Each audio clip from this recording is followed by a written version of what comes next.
daripada muka.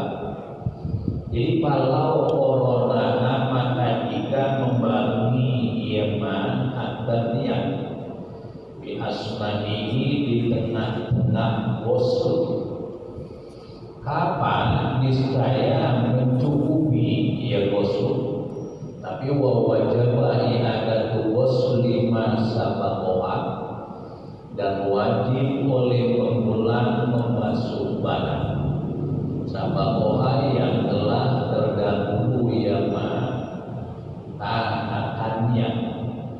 Walayapi korwa bima qoblahu, dan tidak mencukupi korwa oleh membarenginya bima dengan barang sebelum bosu.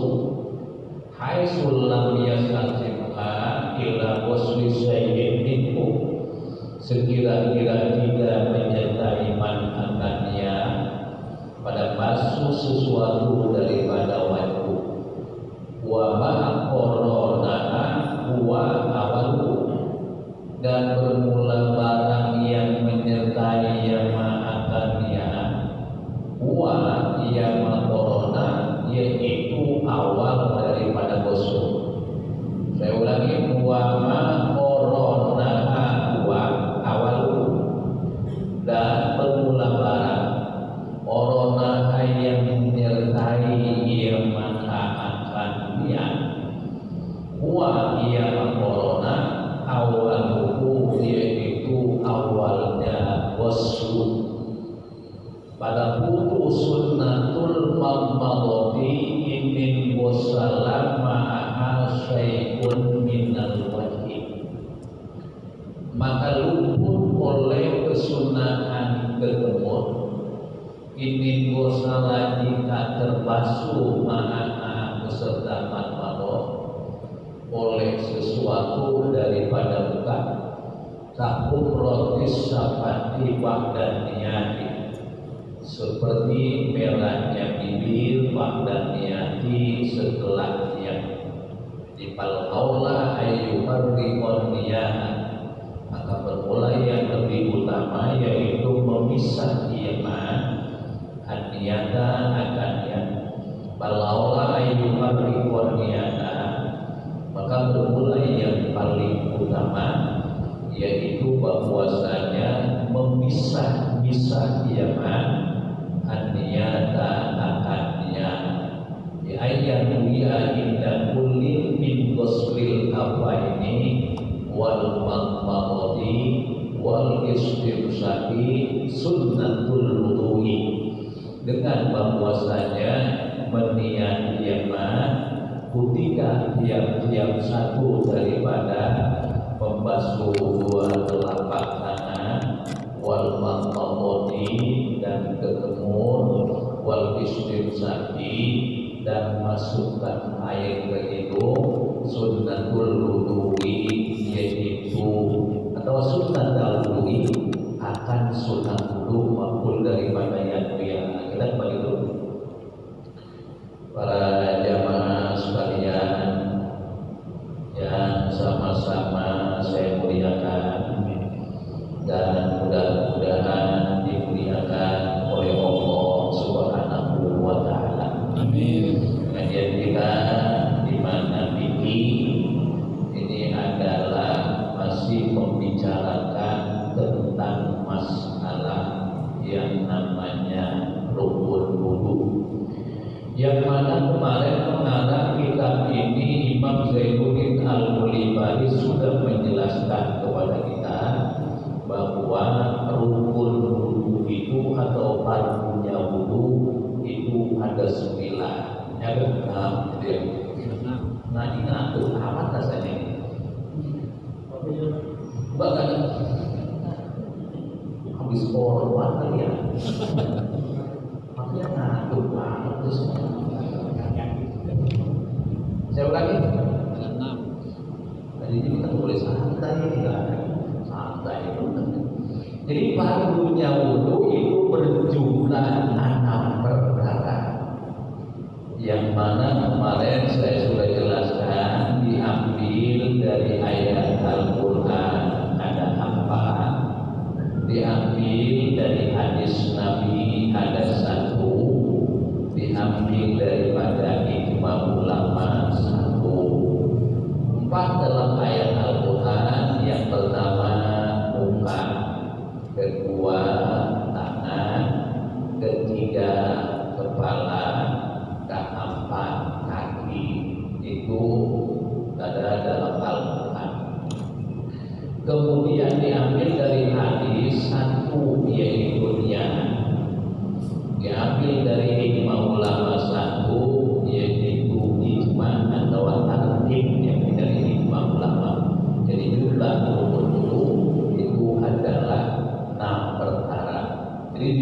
Jadi wal aslu bi wujubin niyati khobarun.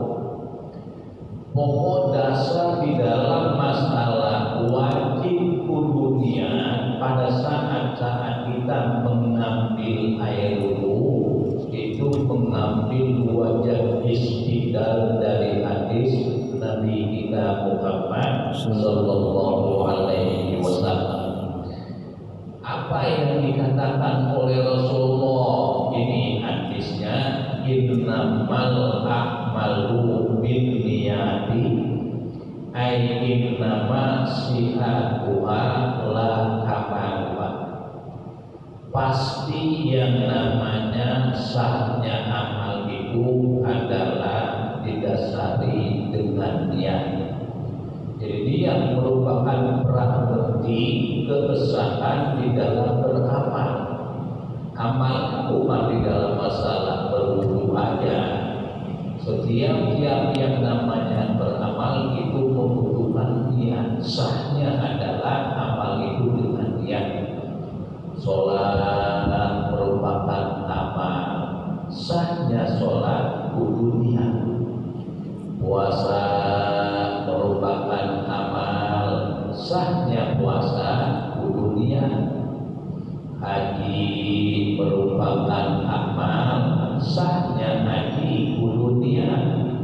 Zakat merupakan amal, itu juga karena ini sahnya adalah dengan niat. Timbul pertanyaan, gimana kiai kalau korban walaupun belum berlalu? Dia doang gak diucapin, sah gak sah kalau korban mah. Jadi kalau memang begitu ada amal ibadah yang butuh dengan niat, tidak butuh dengan ucapan, paling juga ucapan sekedar sunat doang. Tapi ada yang butuh dengan ucapan, tidak butuh dengan niat. Mana yang butuh dengan ucapan, gak butuh dengan niat, yaitu korban. Korban termasuk adalah dia sahnya itu dengan ucapan, bukan dengan niat. Wakaf juga sahnya dengan ucapan, gak cukup dengan niat. Itu merupakan taqarruban ilallah yang butuh dengan ucapan, tapi tidak butuh dengan niat. Walaupun sambil bergurau, walaupun sambil berbanyor, korban itu adalah sahnya dengan ucapan, bukan dengan niat. Wakaf juga sahnya dengan ucapan, tapi dia tidak butuh dengan niat. Itu. Nah ini pokok dasar dalam masalah wajibnya niat, yaitu ada hadis Rasulullah innamal a'malu binniyati. Memakai adat intisor 8 inama. Jadi mempunyai mana pasti yang namanya amal itu adalah dengan niat. Artinya sahnya beramal itu adalah niat. Niat bukan merupakan kesempurnaan amal, tapi merupakan adalah kebesaran amal. Wa yajibu qarnuha inda awali qasdi yudin min wajib. Wajib membarengi niat itu pada waktu awal membasuh dari sebahagian tangan. Jadi pas begitu air sampai ke anggota tangan, maka kontaknya hati di situ adalah niat. Jadi bukan awalnya karena termasuk awal dibasuh itu bukan awal kenanya air, tapi awal kontaknya niat. Saya katakan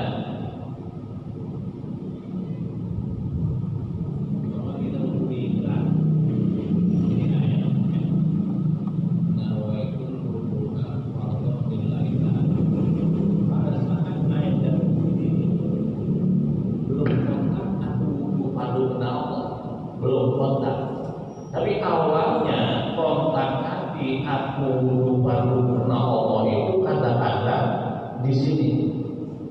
awal kontaknya ya. Tapi awal kenanya air di sini. Ini yang menjadi perhitungan saya bukan awal kenanya air, tapi awal kontaknya dia pada waktu di mana. Gitu. Makanya di sini dikatakan waya ibu korwa inda awali usri yukin min wajib. Wajib menyertakannya itu di awal membasuh yud dari sebahagian muka. Nah, jadi yang terhitung dengan kata-kata sudah basuhnya di sini itu bukan awal kenanya air di mana muka, tapi awal kontaknya nanti niat wudu di mana itu awalnya. Paham nggak? Paham guru lagi ini. Paham guru yang gurunya dokter ya paham. Bisa banget. Paham guru. Tuh makanya disini wa yajibu qarwa inda awali uslijudin min wajib. Wajib membarengi niat ketika awal basuh jud daripada muka. Jadi awal jud membasuhnya air kemana muka itu sudah harus dikontakkan gitu nanti niat itu. Sekarang kan bisa dimakmum karena ini namanya makmum suatu ucapan. Nah, berarti bisa dimakmum. Bagaimana sekarang kalau awal kenanya air di mana muka belum kontaknya niat? Karena itu baru tiba awal kenanya basuhan bukan awal kenanya niat. Coba di sini katakan kalau koronaha bi asna'ihi kapan? Kalau memang menyertainya keniatan basuh muka ini bi asna'ihi di tengah-tengah basuhan pun cukup memang cuma wajah tuh ada tuh gosli masalah. Cuman wajib kudu mengulang membasuh muka yang sudah terdahulu belum kelihatan. Cukup memang kalau corona bi asna'ihi apa? Kalau orang yang dulu membarengi niatnya itu di tengah-tengah basuhan, tengah-tengah basuhan bukan. Kapa memang cukup cuma wajib kudu mengulang membasuh yang sudah kelewat tadi yang belum kena kontaknya. Yang tadi saya katakan awalnya kena air mah di mana bukan itu di jidat. Tapi awal kontaknya dia di batang hidung. Berarti ini yang dikatakan masa apa tuh? Wa wajaba i'adatu wasli masa apa? Maka wajib kudu mengulang membasuh anggota yang sudah kelewatan terbasuh cuma belum kelihatan. Karena yang menjadikan sahnya membasuh anggota muka ini adalah awal kontaknya niat, tapi bukan awal kenanya basuhan. Saya ulangi, sahnya kata-kata membasuh muka ini itu adalah awal kontaknya niat,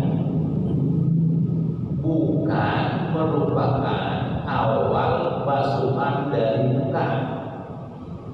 Jadi biarpun jidat kita sudah kegenangan air, tapi kontaknya niat pada saat akan dibasuh belakang itu, berarti anggota yang sudah kelewatan di sini itu cuma hanya sekedar basah doang, tapi belum kelihatan. Karena yang terhitung awal basuhan itu adalah awal kontaknya niat. Itu. Ini yang tentang masalah itu merupakan pekerjaan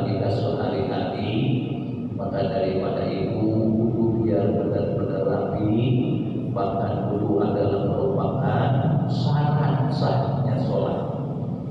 Kalau memang wudunya tidak sah, ya maka otomatis sholatnya juga tidak sah. Kalau memang sholatnya tidak sah, maka nanti di mana buku catatan amal itu merah. Rapor biasanya kalau merah bagus nggak? Ada naik kelas harus sekolah. Tahu tentang masalah yang namanya ibadah, sampai lagi yang namanya sholat ini emang itu doang ibadah yang kita bisa harapin. Karena yang namanya sholat satu hari satu malam, masyarakat yang model mana saja itu bisa mengerjakan dengan rutin. Puasa adanya cuma 1 tahun 1 kali. Zakat kita kebanyakan nol. Zakat harta yang jumlahnya sekian banyak, kita itu nggak mempunyai harta yang kena zakat. Mas kita nggak punya, perak kita nggak punya, sapi kita nggak punya, nabi nggak punya, apalagi yang namanya otak boro-boro punya, miliar juga ada. Dari buah-buahan padi kita nggak ada, korma kita nggak ada, anggur kita nggak ada. Berarti di mana ibadah yang namanya zakat kita nol besar. Sebenarnya yang kita harus sedih, kenapa saya nggak bisa melaksanakan amal ibadah yang namanya zakat. Ya udahlah, karena itu memang sudah merupakan suratan takdir. Tapi kalau sholat siapapun, kapanpun, dimanapun, itu kita bisa melaksanakan sholat. Maka daripada itu kita harus benar-benar memperhatikan tentang yang namanya yang berhubungan dengan ibadah sholat, lebih-lebih pada saat kita melaksanakan sholatnya. Jadi diantaranya masalah itu kita perlu biarapi. Makanya mengaku kitab itu kebiasaannya di mana bab-bab ini yang paling banyak itu adalah membicarakan tentang yang namanya amal ibadah sholat dan yang berhubungan dengan sholat. Akhirnya juga pembahasannya luar biasa. Najis yang dimaaf dan yang tidak dimaaf juga luar biasa pembahasannya. Nah ini sekarang di dalam masalah wudu, maka Usone di sini menjelaskannya sampai detik. Walayyafi qadruha lima qablahu. Tidak cukup membarengi niat itu lima qablahu sebelum membasuh. Artinya lagi sedang jalan di udara nih, kita lagi tertawa air. Menuju telapak tangan, melihat wudhu karena Allah. Ini masih di sini, from di muka udah kosong. Itu walayyafi. Itu gak cukup. Itu gak bisa dihidup gitu. Jadi kalau memang ini gak terhidup, tidak mencukupi di dalam masalah wudhu seperti itu, berarti walaupun tidak membasuh muka sampai ada 4 kalinya, ini masih terhitung baru 3 kali. Karena yang pertama itu adalah tidak terhitung karena kontaknya niat hati kita ini sebelum menyentuh air itu di mana anggota. Hai sulam yastaqi salam yastaqi ila qasri itu. Kalau memang tidak sertai niat itu sampai membasuh sesuatu, terkecuali memang di saat air ini berjalan sampai di mana muka masih ada tuh, niat itu masih kebarengi. Nah itu mah gak ada masalah gitu ya. Tapi ini Pak yang dikatakan walayat bi qarruha bima qablahu aisu lam yastasqibha illa qustisay. Ini haisunya di sini namanya haisunya haisu takyidiyah. So 8 haisu itu ada haisu takyidiyah, ada haisu itlaqiyah. Ini mah haisunya haisu takyidiyah. Artinya qayyid gitu. Tidak mencukupi peniat ini barang niat sebelumnya hanya sampai ke anggota, enggak cukup juga qayyid kalau memang tidak menyertai niat itu pada membasuh sesuatu daripada Tuhan. Kalau memang masih dalam keadaan niat mah gitu berjalan ini terus dalam keadaan niat sesampainya di mana kota, di mana kota itu makanya masalah sah-sah ini. Nah ini kita lagi belajar yang dulu aja kita masih belajar ya. Apalagi yang namanya sholat. Sholat juga kita kan saya sering ngomong, sholat kita ini ibarat sekolah baru tingkat TK. Sholat kita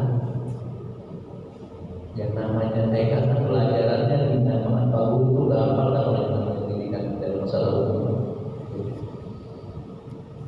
Mana buktinya? Ya, kita masih dalam masalah takbiratul ihram aja coba kan masih kayak layangan bola.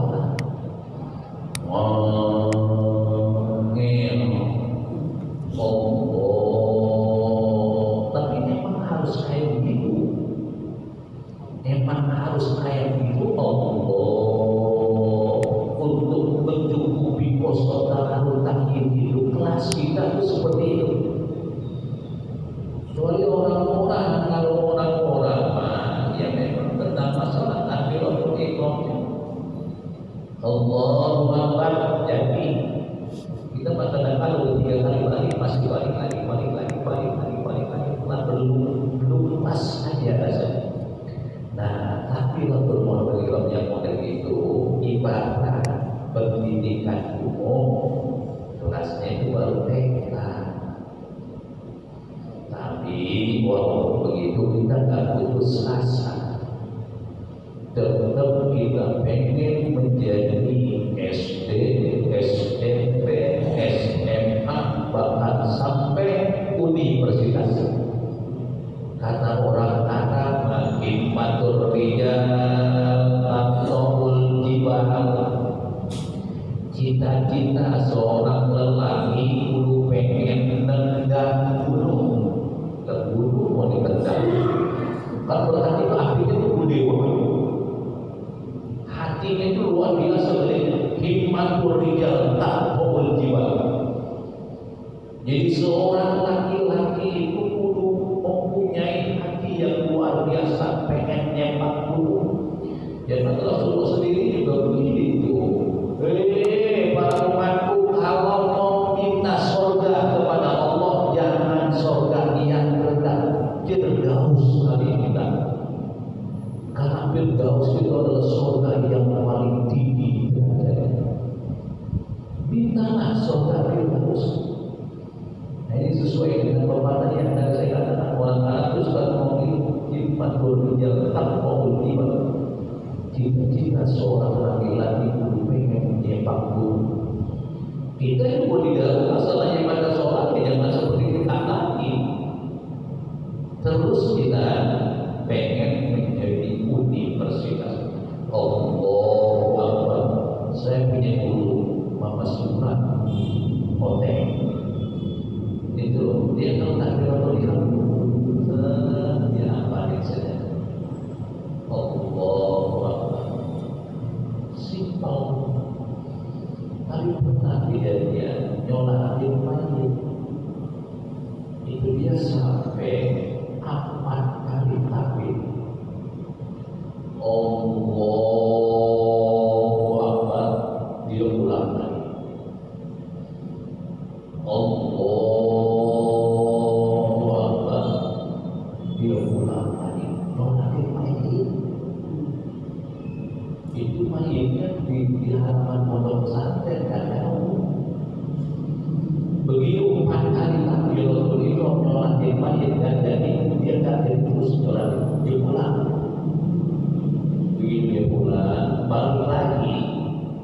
balik lagi melanjutkan balik video. Itu dia ngambil botol, tahu nggak dulu ada botol minyak silin? Bukan itu botol minyak silin, itu benar minyak silin di botol itu. Silin, botol minyak silin dulu kan ada si nomor goreng tuh, ada botolnya tuh, kecil bulat gitu ya. Jadi kedewan buat kan. Nah itu dia balik lagi melatih majid, kata lagi majid bawa botol itu, di dalam botol itu dia selipin kertas, nggak tahu saya kertas itu mana, tak hasilnya dia taruh di kamar, di kain kamar semuanya. Kemudian dia tergerak itu, Allahu Akbar, baru jadi.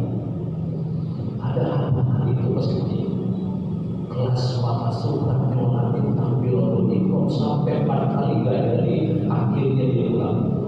Dia pulang, dia balik lagi, dia ambil itu tadi botol itu terselip surat, dia taruh di tangannya si majid, kemudian baru tampil unikom itu dia bisa sekali.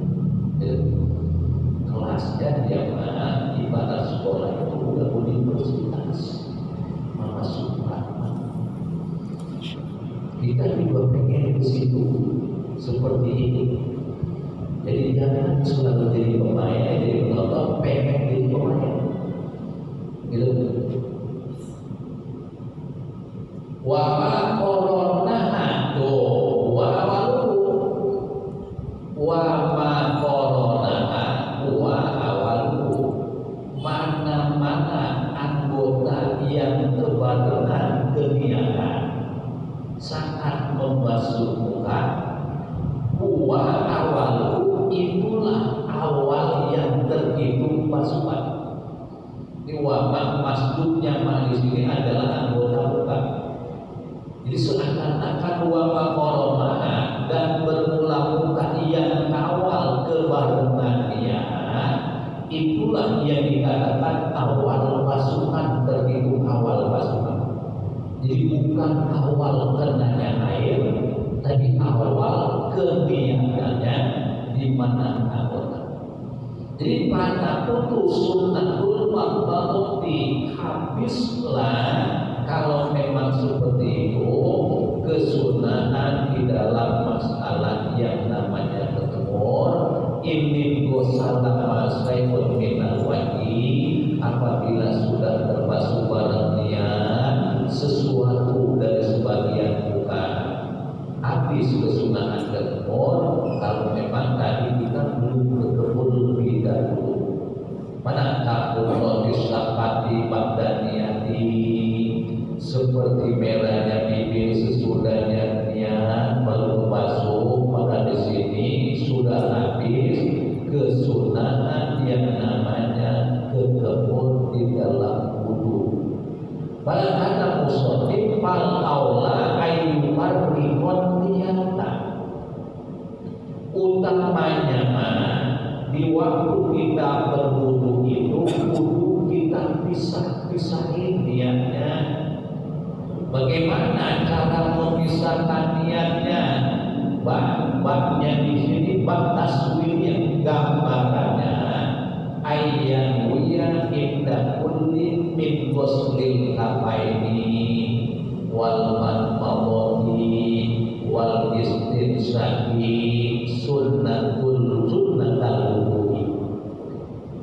Yang utamanya orang yang berwudu itu niatnya itu jangan disekaligus pada waktu membasuh muka saja. Bagaimana memisah-pisahnya? Pisah-pisahnya itu waktu kita membasuh dua telapak tangan, niatin bahwa di sini adalah kita sedang melaksanakan kesunahan wudu membasuh dua telapak tangan. Jadi jangan sekedar membasuh doang, kudu diniatin. Jangan sekedar mengoncok-ngoncok dua telapak tangan saja pada saat kita berwudu, tapi kontakkan hati kita saat kita mengoncok-ngoncok dua telapak tangan. Ini diniatin sunat wudu.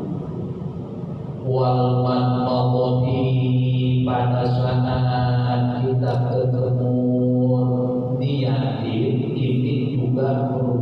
melaksanakan sunat wudu, wal istimsaki pada saat kita masukkan air ke hidung, itu juga sunat al-wudu'i. Niatin kesunatan wudu karena mengambil hadis tadi innamal a'malu binniyati. Jadi kalau memang ini semua kita kontakkan tadi, maka kita akan mendapat pahala kesunahan pada saat kita berwudu. Saat membasuh dua telapak tangan, niatin sunah wudu, akan mendapat pahala mengusap-usap atau memocok-mocok dua telapak tangan. Kemudian kita niatin sunah wudu, akan mendapatkan pahala kesunahan wudu. Masukkan air ke hidung, niatkan bahwa ini adalah kesunahan wudu, akan mendapatkan pahala wudu. Walaupun memang di sini kalau boleh dikatakan kecil, maka pahalanya kecil. Saat-saat kita melaksanakan sunnah ini, tapi kita kan tidak boleh menganggap kecil kepada satu persoalan yang kecil, menganggap remeh kepada persoalan yang remeh. Ahli Bujangga di sana menjelaskan dalam sebuah syairnya, la tahtakir syai'an shagiran yuhtaqar farubbama asalati damal ibad, kata ahli Bujangga. La tahtakir syai'an shagiran yuhtaqar, jangan sekali-kali kamu menghina satu persoalan karena kehinaannya. Jangan sekali-kali kamu mengecilkan persoalan yang kecil karena kekecilannya. Berapa masalah di dalam hidup? Berapa banyak jarum yang sekecil itu bisa mengotorkan darah. Bahkan kadang-kadang orang ini bisa terperosok di dalam masalah persoalan yang kecil. Dulu ada seorang ulama besar, begitu dia meninggal dunia, umurnya 70 tahun. Dia ditanya oleh malaikat atas perintah Allah, berapa umur yang kau diberikan oleh Allah? 70 tahun. Apa yang kau gunakan umur selama 70 tahun? Alhamdulillah, dia bilang, saya tidak menyia-nyiakan. Saya diberikan umur banyak, 70 tahun. Saya gunakan ibadah untuk selama 60 tahun. Ibadah 10 tahun dia belum begitu ibadah. Saya dalam umur 60 tahun itu, alhamdulillah saya melaksanakan haji sebanyak 30 kali haji. Orang kita mana ada haji ada 30 kali ini. Abah Mansur namanya, hajinya 30 kali haji.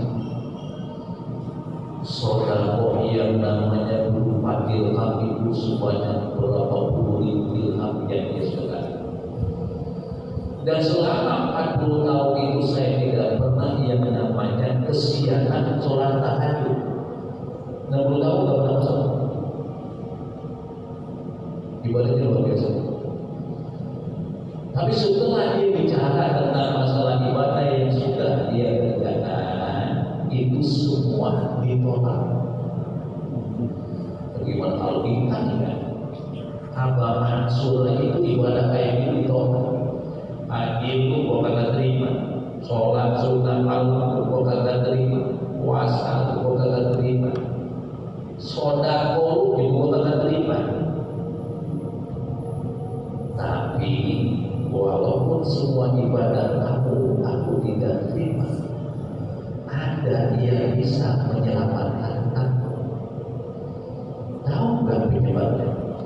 Gara-gara buang sesuatu benda yang membahayakan orang lain di jalan, katakanlah ada duri atau keling, itu dia pungut, dia buang.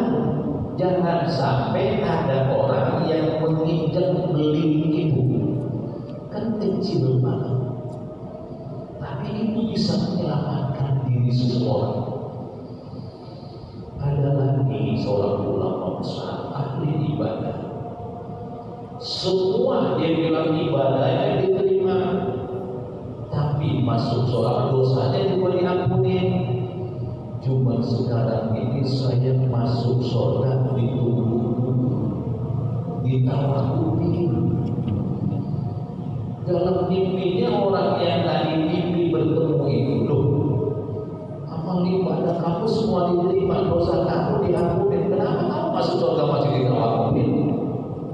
Ya, masalahnya dibilang waktu itu di alam dunia saya pinjam jarum sama tetangga, belum sempat saya ulangin itu jarum saya mati. Nah ini Allah nggak mau masukin saya ke surga sebelum saya selesai urusan sama orang yang saya pinjam jarumnya. Jarum bini protein anak Tuhan lah arutu ila sohibi. Saya masuk surga ditahan karena gara-gara jarum yang saya pinjam sama tetangga. Saya belum sempat ulangin, pakai sampai nyawa saya keburu mati. Apakah dia mau memaafkan atau enggak? Nih, lantak akhir syai'an sogiran yuktakor padubama asalati damal iman. Jangan sekali-kali kamu menganggap masalah kecil karena kekecilannya, karena begitu banyak jarum yang sedikit itu bisa mengocorkan darah. Sekarang mah jika emang belum butuh sama pahala, nanti di sana kita sangat membutuhkan sama pahala. Sama siapa kita mau minta tolong kalau bukan dari hasil amal ibadah kita sendiri? Maka daripada itu sedikit-sedikitnya yang namanya ibadah kita jangan sekali-kali meremehkan. Summa fardul wudu'i inda ghuslil wajib. Setelah kita menjalankan kesunahan tadi, mengocok dua tangan, kita niatin sunnah wudu, kemudian kita niatin sunnah wudu, masuk air ke hidung kita sunnah, kita niatin sunnah wudu. Summa fardul wudu'i inda ghuslil wajib, barulah kita niat melaksanakan fardu pada saat-saat membasuh muka. Caranya kemarin sudah dijelasin, mau pakai nawaitu rofal hadasil asghar lillahi ta'ala, maka mau nawaitu luluha fardhu lillahi ta'ala silakan, mau nawaitu toharatal istibahati sholati please, kata orang Inggris, silakan. Yang mana ada yang kita condongin. Ulama sudah menjelaskan namanya ini tamanun, agar supaya tidak membosankan. Ya dulu nawai global hadasir lagi, nawai global hadasir lagi, nawai global hadasir asgor lagi, nawai global hadasir asgor lagi, dari kecil sampai tua itu bosan amat ya kan? Kalau memang itu udah bosan ya nawaitu rofal hadasir asgor, bosan ganti nawaitu wudu'a fardhon lillahi ta'ala, nawaitu istibahatan, nawaitu toharatan listibahati sholati, silakan. yang paling penting itu adalah kontaknya hati. Kalau tadi namanya baru tiba talafun dia. Jadi kalau talafun dia mah bahasanya, jadi belum jadi dia. Sholat usolli wal maghribi salah rakaat itu talafun dia bahasanya. Puasa nawaitu sauma qadin anbara ada ifatisari rotoni haji sanatil laita, itu juga baru talafun dia, belum niat. Niat maklunya ada wa ma'al wa al-qalbu, tempatnya niat adalah dulu di dalam hati. Jadi hatta lata puta padilata putu padila muslibahat dinyati min awalihi. Nah, sehingga tidak kelupatan keutamaan membarengi niat dari awal membasuh muka. Wa fadilatul madmati ayalah takubu, asalnya fadilatul madmati. Dan juga tidak luput keutamaan ketemur wal istiqsaki, dan masukkan air ke hidung ma'an bisari kubratis sapati, beserta membasuh memerahnya bibir. Hatta la takuru fadilatus ibadatillah. Kalau memang kita sudah memisah-misah, maka tidak luputlah keutamaan membarengi niat dari awal membasuh, dan juga tidak luput keutamaan ketemur, tidak luput keutamaan masukkan air ke mata hidung serta membasuh memerahnya bibir. Itulah cara-caranya. Ini baru tiba muka doang ini. Membasuh muka pada waktu berwudu itu seperti itu. Tentang masalah ayatnya juga terlalu banyak banget, jangan, karena isrof nanti. Terlalu sedikit banget, jangan, karena nantinya takutnya masuk bukan goslu. Karena yang namanya goslu adalah sayalanul ma'i bil jasad, mengalirnya air di mana anggota yang dibasuh.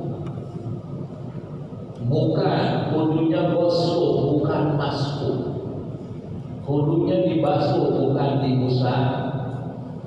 Maka kalau muka harusnya dibasuh, kudu ada air yang mengalir pada saat kita membasuhkan. Ada air yang mengalir pada saat kita membasuh tangan. Ada air yang mengalir nanti di mata kaki pada saat kita membasuh kaki. Karena itu semuanya Al-Quran memerintahkannya adalah goslu bukan masuk. Itu dalam Al-Quran. Apabila kita menghendaki melaksanakan sholat, dan untuk ila sholati aqsilu wujuhakum wa aydiyakum wamsahu bi ru'usikum wa arjulakum ilal ka'bayn.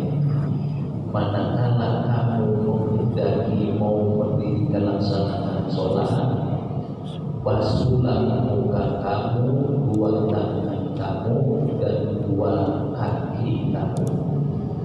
Itu perintah dalam Al-Quran. Wasanihi ma qasdu.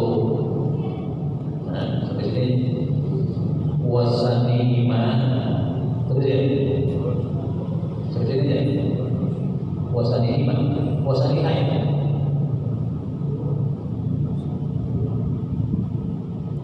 Wasaniha qasdu dhahiri wa lil ayat. Sampai sini. Wallahu a'lam. sampai wasanya. Ya, kalau dia mau banyak gimana yang namanya Pak Ustaz?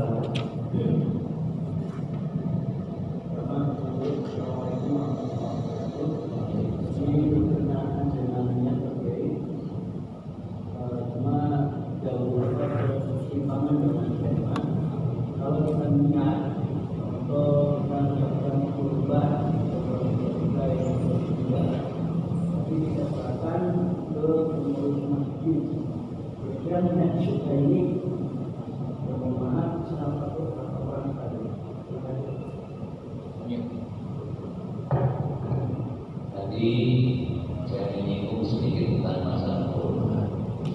Jadi yang namanya pertama itu butuhnya saja bukan dengan niat, tapi dengan ucapan. Bagaimana cara mengucapinya? Kan itu mengucapinya seandainya memang kita mau bikin korban keluarga kita atau orang tua kita, harus dijelasin nama ini sapi saya jadikan korban untuk ibu saya, bapak saya, istri saya yang pertama, istri saya yang kedua, istri saya yang ketiga, terus anak saya gitu. Ya, emang harus dijelasin seperti itu. Belum cukup. Harus disebut, Harus menyaksikan. Ya, namanya bisa. Bisa. Oh, ada nama-namanya. Yo, itu disebutin namanya. Udah jadi itu mah. Kita nggak hadir gitu loh. Enggak apa-apa. Enggak apa-apa. Enak benar, pahalanya dicatat. Enggak apa-apa. Iya, iya. Ya bagus, ya bagus.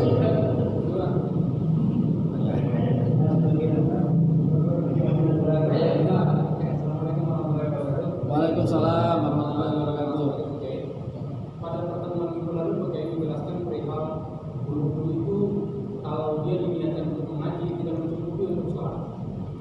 Lalu yang saya pertanyakan perbedaannya di mana? Kalau misalnya kita mau ngaji nih, kita sebelum sholat biasanya ketika dulu di masjid.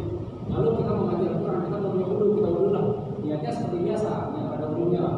Apa itu termasuk niat wudhunya untuk mengaji atau untuk sholat? Dan maksudnya yang mencukupi bagaimana yang secara universal? Terima kasih. Baik. Jadi Waalaikumsalam. kalau memang niatnya tidak sah digunakan untuk sholat, seperti ini. Kita ini mau baca Quran, niat dulunya kita begini. Nawaitul wudu'a li qiraatil Quran. Sejak wudu karena mau membaca Al-Quran. Itu pada saat kita wudu, kita niatnya itu.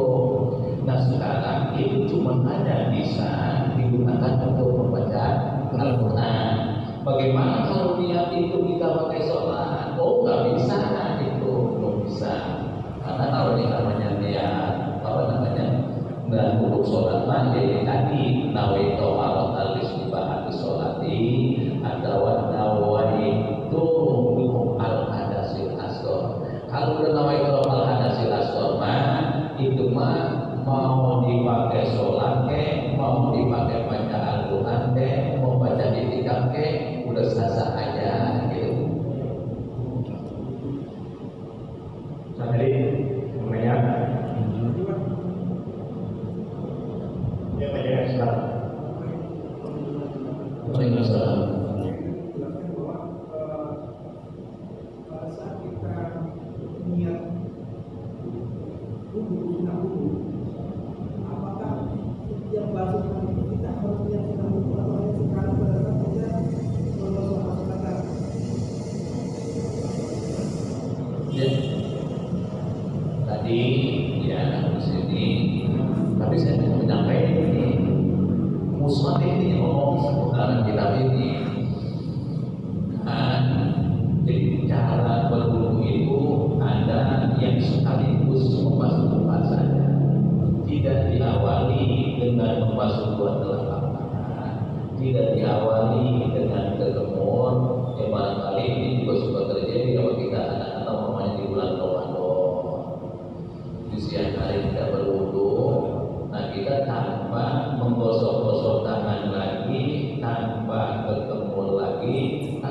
memasukkan air lubang itu langsung membasuh muka.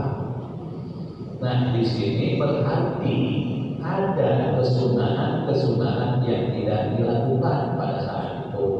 Maka kesunahannya yaitu seperti menggosok dua telapak tangan, berjemur, masukkan air di hidung. Walaupun memang tidak dilakukan, wudu itu langsung membasuhkan sah-sah saja kalau berbicara sah. Tapi sebaiknya yang tadi saya katakan, walaupun ini sunnah, kalau memang dilihat, ya kalau dikatakan rupanya enggak gede gitu, kecil masalah kesunahan. Tapi kita jangan meremehkan masalahnya kecil. Jadi pada saat kita sebelum memasukkan, maka menggosok-gosok dua telapak tangan, niatin bahwa ini adalah merupakan sunnah wudu. Kemudian setelah itu kita berjemur. Kita niatin dalam hati kita bahwa ini adalah merupakan kesunahan wudu. Setelah itu kita memasukkan air ke dalam hidung. Itu juga kita niatin adalah melaksanakan kesunahan wudu. Setelah 3 kesunahan tadi kita lakukan, barulah kita lihat nawaitul al-hadasil asghar atau nawaitul wudu'a fardhu billahi ta'ala. Jadi sempurna semua. Jadi Ya, sekali lagi. Guru Dani, ada pertanyaan? Bapak, Pak Haji Benur, selamat. Assalamualaikum warahmatullahi wabarakatuh. Waalaikumsalam. Kita akan penjelasan masuknya itu gampang-gampang susah. Bahkan orang ulama kiai tadi itu ditunda masuk surganya itu. Ya, itu karena jalan di jalan sudah bisa menolong. Kedua, ada yang dikatakan ulama yaitu dihisab tanpa ada hitungan masuk surga, tapi pasti ditunda. Kenapa? Salah hanya jarum, ya, menjadi masalah jarum dari langit. Jadi saya katakan itu gampang masuk surga. Jadi bagaimana kita ini yang seperti ada yang masih TK. Kedua, tanya saya ini masalah lalu Pak Ustadz, ya. Kita berusaha ya pemerintah kita pakai masker, jarak sholat ya, pakai jarak ya, pakai semprot, ada namanya periksa kesehatan. Ini bagaimana hukumnya kalau itu sudah dilaksanakan pemerintah, jaga jarak, pakai masker dan semprot tangan, cuci tangan gitu Ustaz. Tolong penjelasannya. Terus ini saya terima kasih sekali. Kenapa? Ini bagus sekali pengajian ini fikih masalah penyampaian, masalah pengertian sholat dan wudu. Terima kasih Ustaz. Baik, pertanyaan yang pertama ya, tentang masalah tadi seorang ulama, masalah jarum aja bisa tertunda masuk surga. Itu. Nah, sekarang bagaimana kita ini pertanyaannya? Jangan pun kita bisa masuk surga, nggak boleh begitu. Nggak boleh begitu. Artinya kita kudu berprasangka baik padamu. Karena kata Allah, "Ana inda dhonni bi." Aku selalu berada di bawah persangkaan kamu. Kalau hambaku berprasangka buruk, ya aku akan berikan keburukan itu. Kalau hambaku berprasangka baik, aku berikan kebaikan itu. Nah, cuma memang di dalam masalah yang namanya tasawuf itu ada yang namanya bab roja, bab besar harapan. Ada yang namanya bab takut. Ini saat mana kita harus membuka besar harapan kita, saat mana kita harus mempunyai rasa takut. Kalau sekarang ini bab roja tutup dulu rapat-rapat. Artinya pengharapan, nah saya biar berbuat maksiat juga saya pasti diampuni, itu tutup rapat-rapat. Jangan mempunyai prinsip di situ.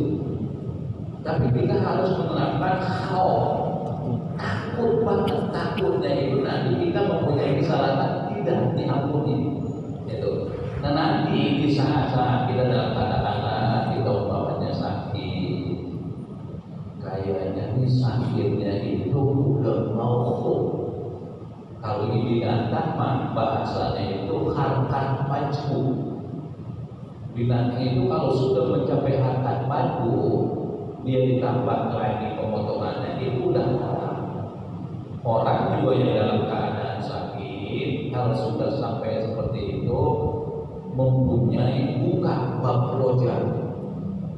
Buka bab roja di sini artinya Allah pasti mengampuni kesalahan. Buka lebar-lebar itu. Saat itu saat kita sudah tidak berdaya, kita harus berprasangka baik bahwa Allah akan mengampuni seluruh kesalahan saya. Bahkan banyak-banyak hati kita ngomong, ya Allah, memang saya ibadah saya ini kecil di hadapan Kau, tapi saya yakin dan percaya rahmat Kau itu jauh lebih luas daripada amal ibadah. Yang saya harapkan bukan upah ibadah, tapi yang saya harapkan rahmat Kau ya Allah. Nah, dengan adanya ini nanti insya Allah ya memang Allah bersifat rahmat dan rahim. Tentang masalah tadi itu memang merupakan satu didikan. Artinya guru ini yang mengemas ulama aja kayak begitu. Aduh, bagaimana ini buat kelas saya? Astagfirullahaladzim, astagfirullahaladzim. Banyak-banyakan memohonkan ampun. Yang kedua tadi masalah apa itu ya? Peraturan. Dia pemerintah pakai jarak, sholat, masker, Hukumnya, Bang. dan cuci tangan dan sebagainya.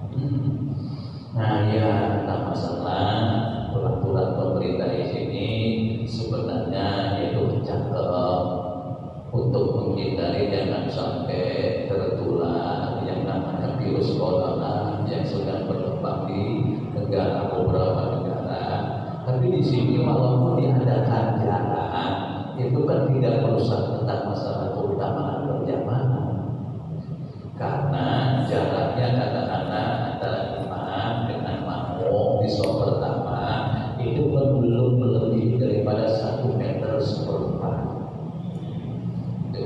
Jadi kalau memang antara imam dengan dok awal ini ada lebih daripada 1 meter seperempat, itu hanya sekedar sah masalah berjamaahnya, tapi tidak mendapatkan keutamaan berjamaah. Jadi seolah-olah kalau imam dengan makmum dengan imam ini jaraknya lebih daripada 1 meter seperempat, maka di situ cuma hanya kekesahan di dalam masalah berjamaah, namun tidak mendapatkan keutamaan berjamaah. Sama antara makmumnya ke sana juga tuh. Pokoknya sini ada makmum satu, belum sama satu. Dilihat nanti dari sana ke sini nih, ada enggak lebih dari 1 meter seperempat? Kalau lebih, ya ini sudah ketempelan batu. Kalau sudah ketempelan batu, ini habislah pahala berjamaah. Tapi kalau berjamaahnya besar, cuma seolah-olah kita adalah sholat sendiri munfaridah. Maka kan anjuran pemerintah juga di sini harus jaga jarak. Artinya tidak merusak tentang masalah keutamaan berjamaah. Coba pakai masuk ke luar aja. Cukup terus itu. Yakfi, Bang. Cukup. Oke. Ya cukup. Sallallahu alaihi wasallam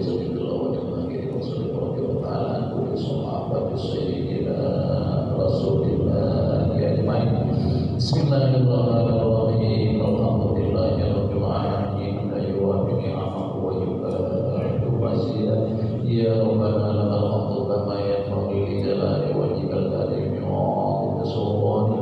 Allahumma shalli ala sayyidina Muhammad wa ala ali sayyidina Muhammad.